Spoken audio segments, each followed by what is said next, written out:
Good morning, dear students. I am your English teacher. Today we will start our poetry section, and our name of the first poem is My Mother at 66. It is written by Kamla Das. First I have given to you some word meanings, and after that the summary of the poem starts. My mother at 66 brings out the paradox in human relationship. जो हमारी poem है my mother eight 66, जो उसकी mother है जो 66 साल की है, वो जो पोएम है वो हमारे सामने एक ह्यूमन रिलेशनशिप में एक पैराडॉक्स विरोधाभास को बताता है. In our relationship we are neither all the time 100% sincere nor grossly hypocritical. ये कहता है कि हम अपने रिलेशनशिप में नॉर्मल जो हमारा ड्यूरेशन होता है, लाइफ स्पैन होता है, इसमें ना तो हम 100% सिंसियर रह पाते हैं और ना ही हम आडम्बरी हर समय हम दिखावा कर सकते हैं. इट मीन्स हमारा जो लाइफ स्पैन रहता है इसमें मिक्सचर ऑफ फीलिंग्स रहता है. Sometime we are very sincere, sometime we are little bit not sincere. It is mostly a mixture of positive and negative. तो हमारी जो फीलिंग्स हैं समटाइम पॉजिटिव एटीट्यूड रहता है, समटाइम नेगेटिव एटीट्यूड है.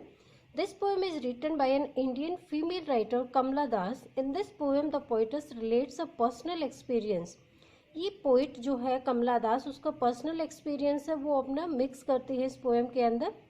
वो एक इंडियन पोइट है. Sometime we do sympathy for someone but we fail to express it in a proper manner. कई बार हम अपने रिलेशन में किसी के प्रति बहुत ज़्यादा डीपली सिंपैथी रखते हैं, सद्भावना उनके प्रति सहानुभूति रखते हैं, but we can't express. But उस फीलिंग को हम एक्सप्रेस करने में असफल हो जाते हैं. और यही हमारी स्टोरी, हमारी जो समरी है पोएम की वो यही है. It was Friday morning.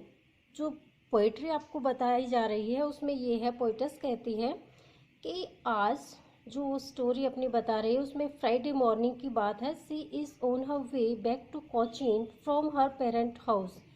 वो अपनी मदर से मिलने के लिए आई थी तो कोचीन से वापस जा रही है. फ्राइडे का डे है, मॉर्निंग.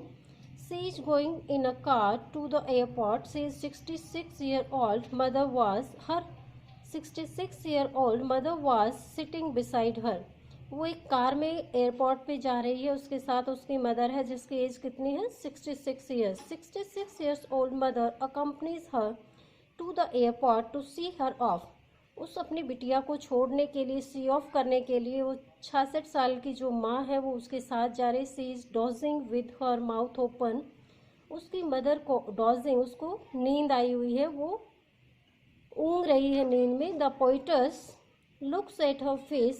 कवियत्री अपनी माँ के फेस पर देखती है. सी इज पेल एंड वो बहुत पीली नज़र आ रही है. And ation like a dead body. और उसकी जो बॉडी है ऐसा लग रहा है कि वो बहुत जल्द एक सूखे हुए पत्ते की तरह से मरने जैसी है.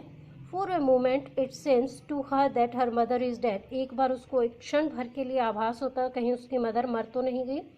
But soon she drives that thoughts away from her mind. और जल्दी ही वो इस फीलिंग्स को अपने दिमाग से निकाल देती है, डर जाती है मन में.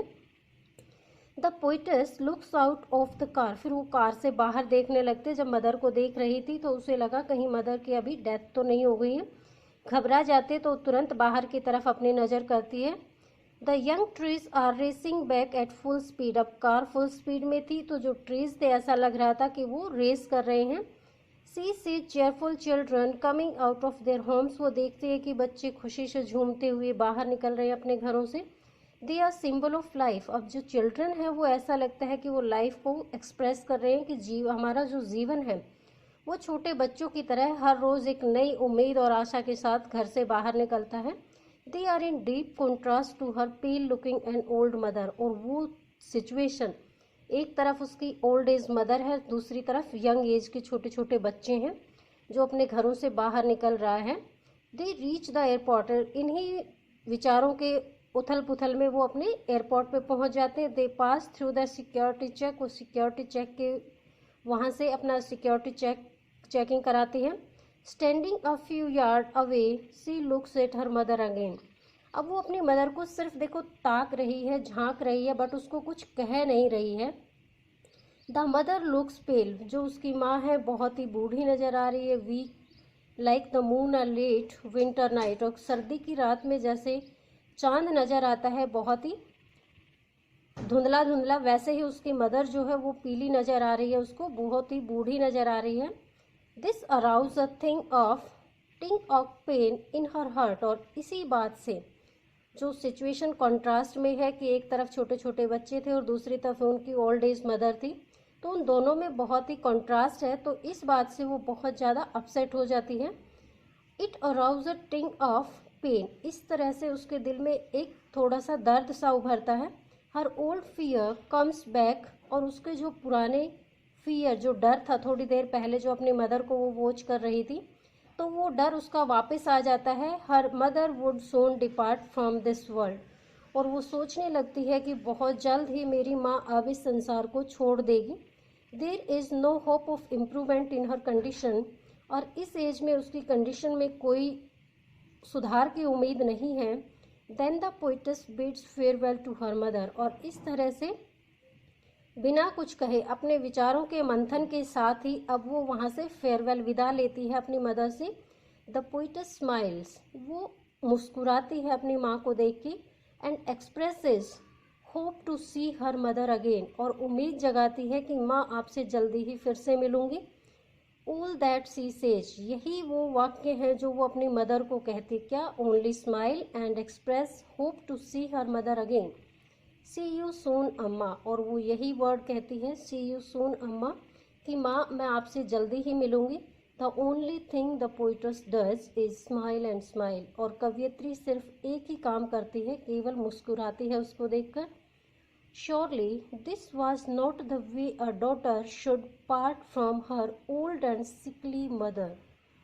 श्योरली, निश्चित रूप से ये एक अच्छा तरीका नहीं है। This was not the way, एक प्रॉपर तरीका नहीं था, एक उचित व्यवहार नहीं था कि एक बेटी अपनी बूढ़ी और बीमार माँ से इस तरह से विदा ले। उसने अपनी मदर के साथ जो फीलिंग्स वो शेयर करना चाहती थी वो नहीं की, बट वो स्माइल करती रहती है, और इसी उम्मीद के साथ कि जैसे ही मैं मौका मिलेगा मैं आपसे दोबारा मिलूंगी, और वो वहाँ से डिपार्ट कर जाती है, वो अपनी माँ से विदा ले लेती है।